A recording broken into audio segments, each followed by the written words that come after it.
Hello and welcome to A Moment in Time with Taylor.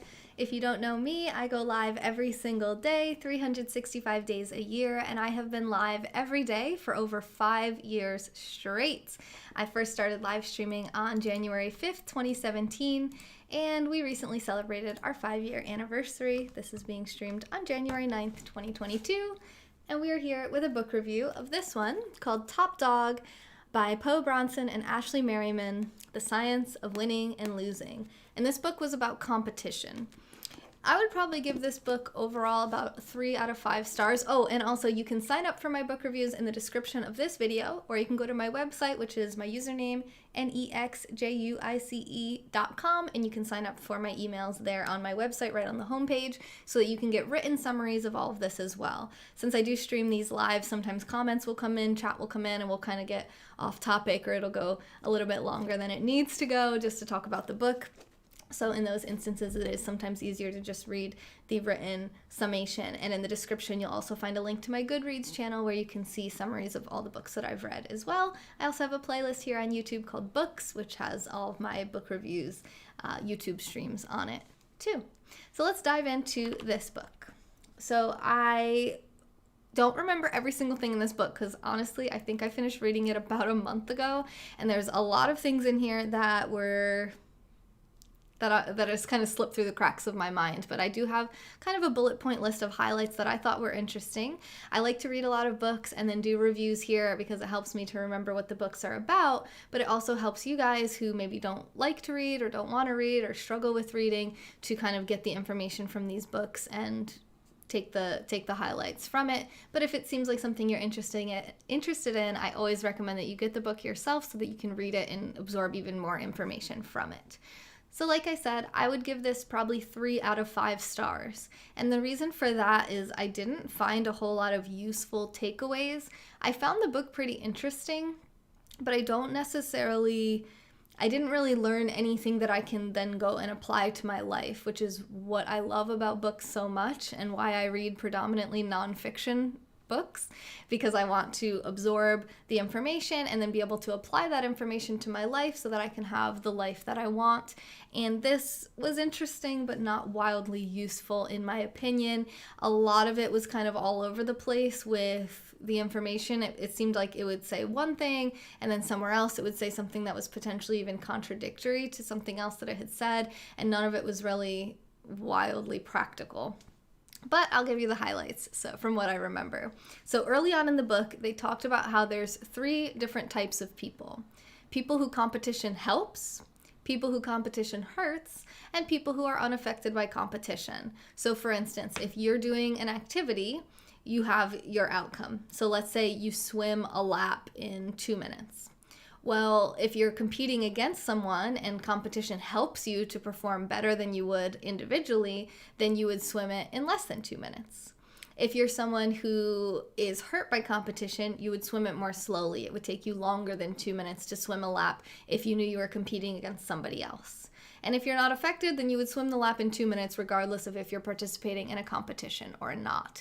So it's really important to know where in those 3 categories that you fall into, but the book didn't offer any insight as to how you could figure that out about yourself other than actually measuring your outcomes. So you would have to actually do something individually and measure your results, and then put yourself in a competition with someone, measure your results, and you'd have to do that quite a bit to really determine which of those 3 types that you fall into.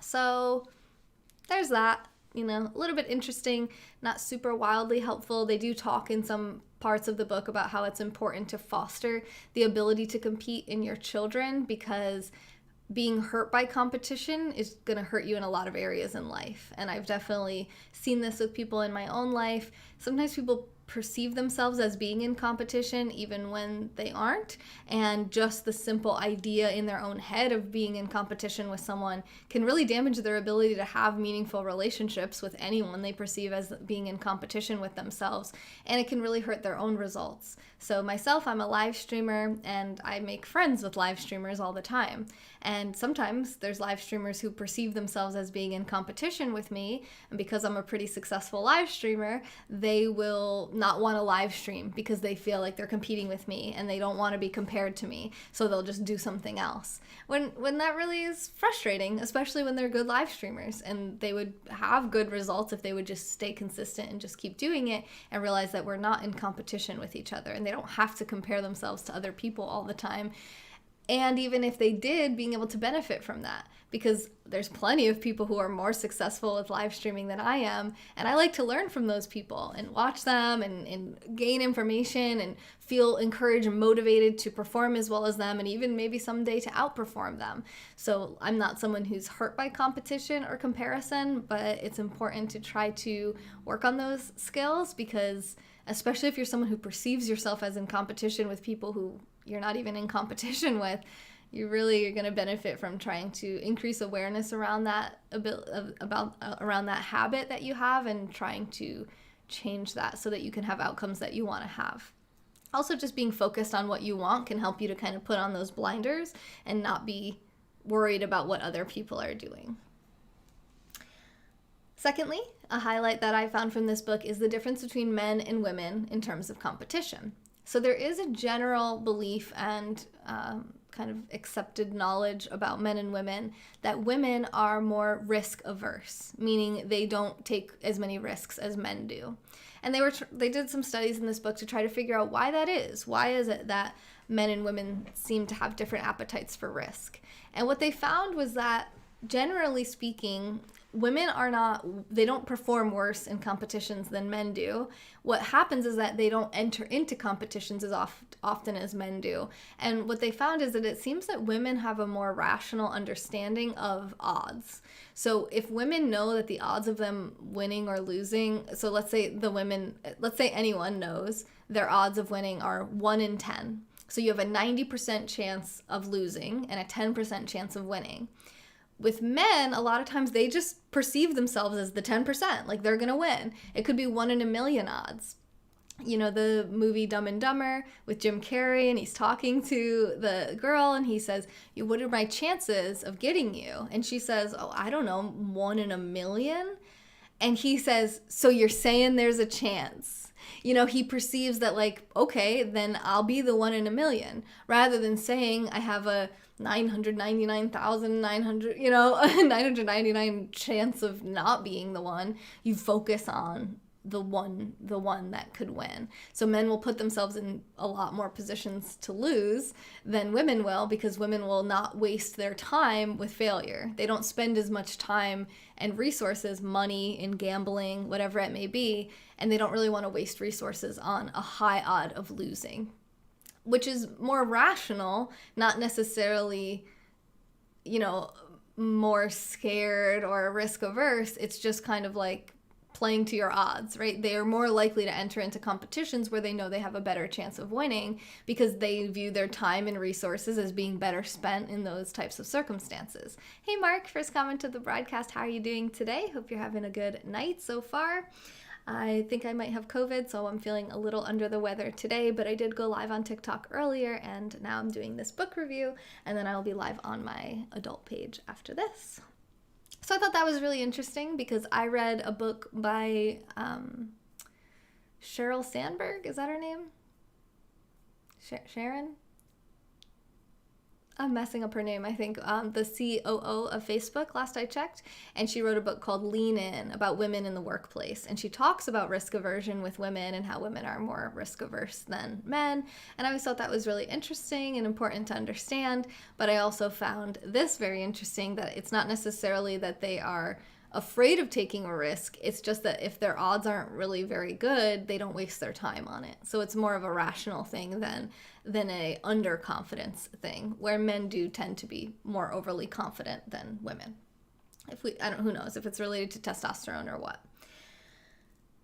Speaking of testosterone, they found something interesting. They found that in competitions with men, increased testosterone before a competition pretty much directly predicted who would win. So the people who had a higher boost of testosterone before competing generally won the competition that they were participating in. And this explains why underdogs oftentimes have really good outcomes. Because what happens is that when somebody really take something really seriously and they know that it's going to be hard and they have a lot of pressure and they really put that pressure on themselves, their testosterone levels increase.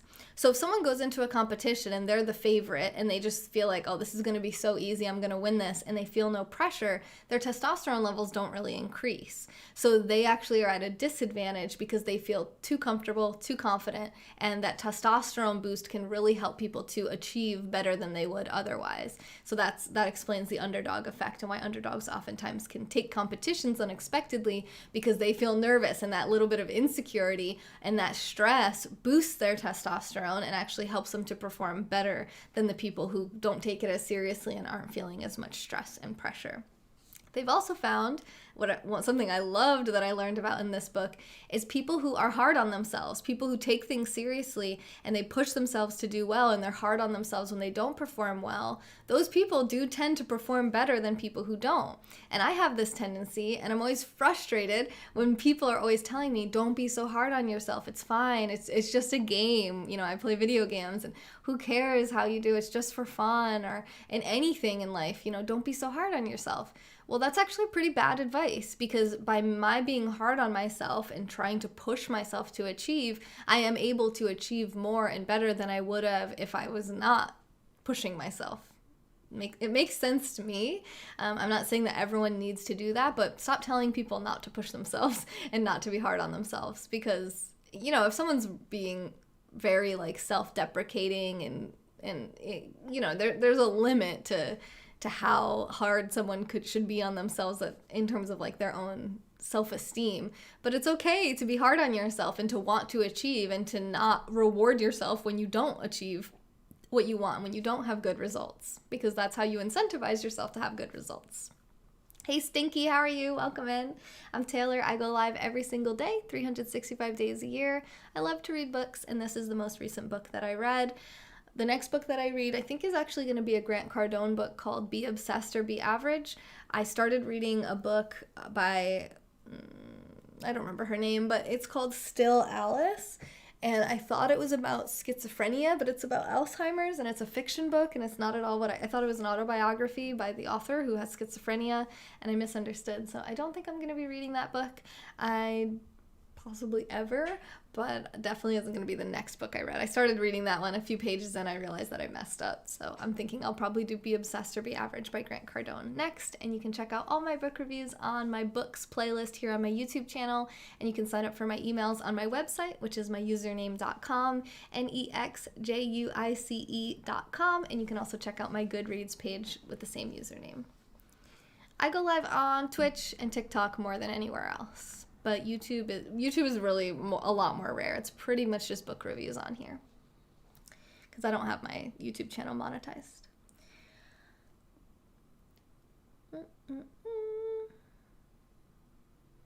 Oh, and part of the reason, I don't know if they talk about this in the book, but something that I know about testosterone is that it's an inverse relationship. It has an inverse relationship to cortisol, which is the stress hormone. So as your cortisol increases and your stress increases, your testosterone decreases. And as your testosterone goes up, your cortisol goes down. So if you can boost your testosterone, you can boost your confidence, decrease your stress, and thereby boost your performance. So your body wants to stay in homeostasis. So when you feel stressed and pressured, your cortisol levels increase, and your body wants to decrease that cortisol level by increasing your testosterone. But you can help it by holding yourself in a confident posture. There's a great TED Talk about this by Amy Cuddy, where she talks about just holding yourself in a confident posture where you're occupying space and, you know, puffing out your chest, chin up, really feeling confident enough to occupy space. If you do that for just 2 minutes, you'll actually increase the testosterone in your body and thereby decrease your stress and help you to perform better. It's good to do before an interview, before a date, you know, anywhere where you're going to feel a little bit stressed and like you may not perform well. It can really help you a lot. Let's talk about oxytocin, which is another hormone which oftentimes can be a little bit confused. And I thought this was really interesting in this book as well, because generally speaking, you think of oxytocin as the bonding hormone, which it's a hormone that's released during sex and orgasm. It's released during breastfeeding between a mother and child. And that can make people think, oh, it's like this calm, happy, loving, peaceful type of hormone. But they found that oxytocin can actually make people more aggressive and more likely to fight. And if you think about that, if you think of like a mama bear and her cub, she's very aggressive, she's very protective, and fiercely protective energy can lead to higher levels of aggression. So it's not just testosterone, and testosterone is not as much linked to aggression. Oxytocin can be just as much. So I thought that was really interesting. We're always learning more about hormones and biochemistry in the body, and figuring out that what we thought we knew might be kind of tinged. So when we really love someone, we're more likely to be aggressive to protect them, or if we perceive any threats to our relationship with them, not necessarily all lovey-dovey and peaceful. So I thought that was interesting. The mindset differences between winning and not losing are very important. So if you're in a competition, you want to be focused on winning. You want to be thinking about winning. You don't want to be thinking about not losing. Just not losing, right? I just had my first video game competition yesterday, and I totally messed this up. So this is a really good reminder for me, is that I was focused on just not losing. I didn't want to come in last. We ended up coming in second place in the competition. We probably could have won if our mindset was focused on winning and really putting our best foot forward and performing well.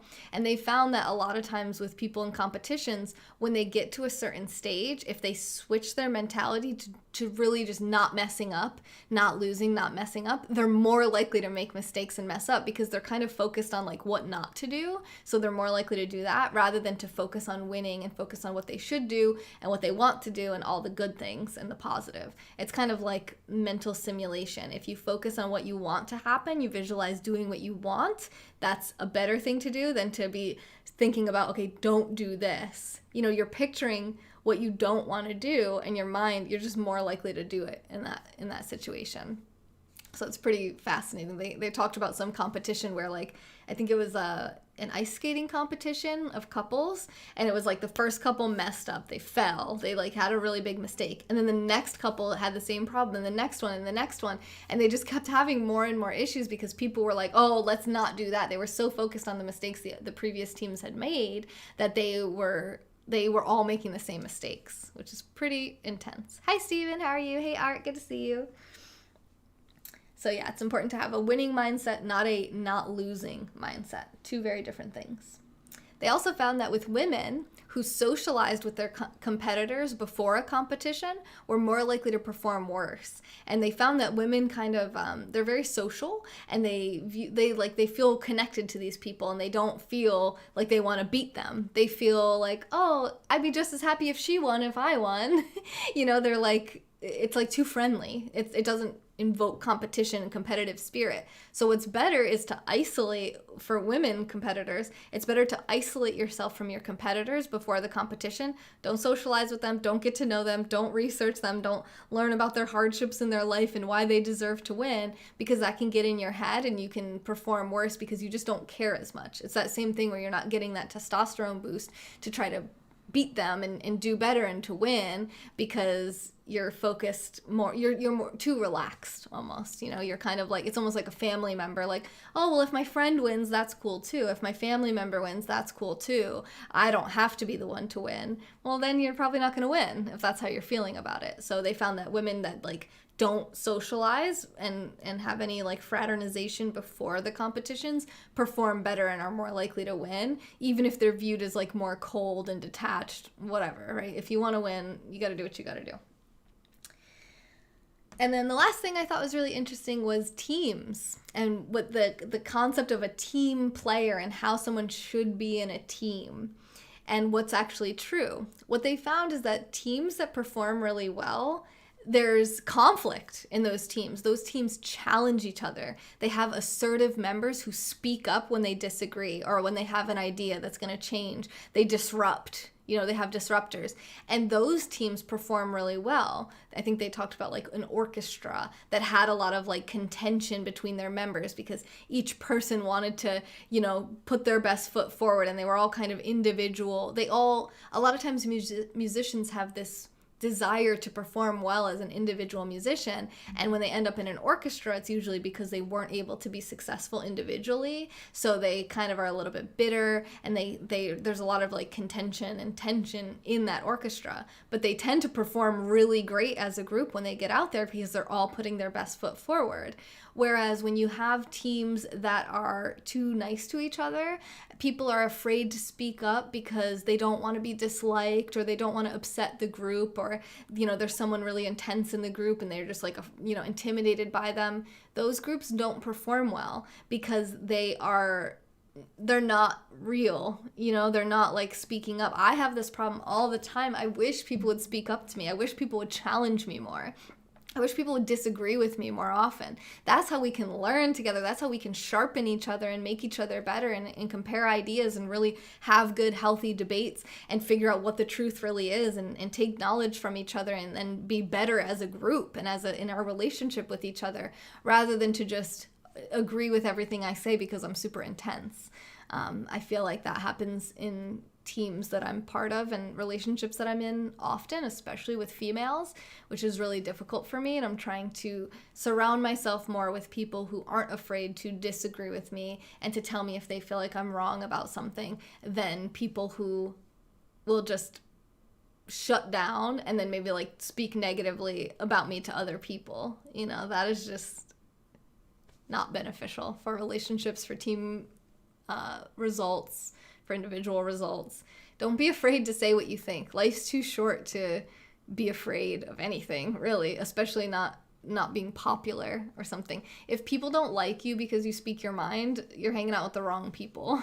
You should be, and don't be an asshole about it. You don't have to be like, you're dumb. You just say like, well, I don't think so. Here's what I think. I think you're wrong because of this. Not I think you're dumb, or I think you're ugly. You don't want to be, that doesn't mean you just like verbally abuse people. So, okay, you think someone's ugly. Well, who cares, right? There's no benefit in just telling someone that you don't like, something that they can't change or control. But challenging people is okay, especially when it comes to ideas. And that's what they were talking about, teamwork, like people who work in teams in the military or in tech companies, and all different types of examples they use throughout the book. They found that companies that challenge each other perform much better than teams that try to just be really friendly and nobody wants to rock the boat and everyone just kind of keeps their ideas to themselves.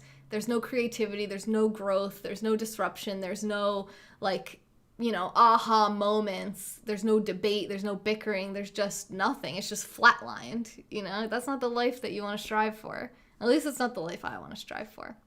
So hopefully you gained something useful and insightful from this book, Top Dog by Bronson and Ashley Merryman. Hi Rose, how are you? I'm just about to sign off. That is the end of this book review. I hope that you guys enjoyed this.